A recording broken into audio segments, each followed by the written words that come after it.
சமூக நீதியை தொடர்ந்து எவ்வளவு வழங்கி கொண்டதாலும் இன்னைக்கு படித்த இளைஞர்கள் நிறைய பேர் வாழ்க்கையை வீணடிச்சிட்டான். என்னன்னு பார்த்தா கட்சி இருக்கான்னா இங்க காணும். அந்த யூடியூப்லயும் வாட்ஸ்அப்லயும் அந்த சீமா பேச்சை கேட்டு கேட்டு அவன் எங்க இருந்து 7% ஓட்டு வாங்கினான்னு எங்களுக்கும் ஒண்ணும் புரியல. நாம குவி குவி கத்துனாலும் ஓடி ஓடி உழைச்சாலும் நமக்கு உயிர வாக்குதான் உழுதுட்டு இருக்கு. ஆனா ஆளையும் காணும் ஒன்னையும் காணும், தேர்தல் வந்தா ஓட்டு வாங்குறான்.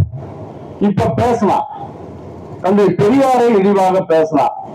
இப்ப பாருங்க, கட்சியில ஆள் இருக்கான்னு பூத கண்ணாடி வச்சு தேர்ந்தா கூட கிடைக்காது. இப்ப ஆளத்தான் எல்லாம் என்ன இருக்காங்க. அங்க இருந்தாலும் கூட கொள்கையால் தந்தை பெரியாரை மதித்தவன் தான் அங்கே சீமான் கட்சியில இருந்திருக்கிறார்.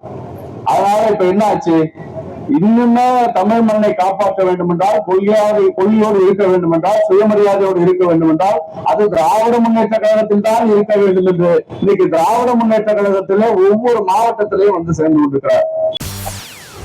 செய்திகளை உடனுக்குடன் தெரிந்து கொள்ள உடனே சப்ஸ்கிரைப் பண்ணுங்க.